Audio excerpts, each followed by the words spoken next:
Alright, let's jump straight in and show you the first way of reusing a macro. Go to the View tab and press the Macros button. Find and select the macro you want to use and press Run. That's it, that's all you have to do. If you have a lot of macros, like I have here, you can check the Macros In drop-down menu and choose the file that has your macro. We've been saving them in the Normal template, so let's select Normal.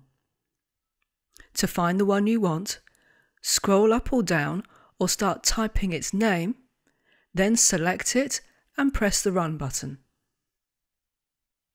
The other way to do this is by allocating a keyboard shortcut. This varies slightly for PC and Mac users, so I'll show the PC way first. Right-click any empty part of a tab and click Customize the ribbon. In the dialog box towards the bottom, click the Customize button. You'll see two scroll menus at the top. On the left, scroll down until you see Macros, then select it. On the right, scroll down to the macro you want. If you can't see it, check the Save Changes In button and select the file that's got your macro.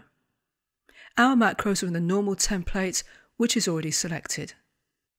Once you've done that, the last thing to do is allocate a keyboard shortcut.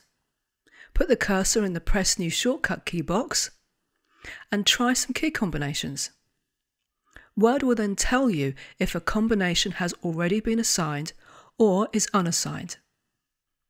You can reassign one if you wish, but maybe make a note of the original command just in case. A word of caution here, whilst you can use the Alt key for PC combinations, it won't be recognised if you use the same template on a Mac. So if you want to use the same template file on a Mac and PC, don't use the Alt key for this. Now for Mac users, go to the Tools menu, then click Customize Keyboard at the bottom. At the top left, scroll down for macros.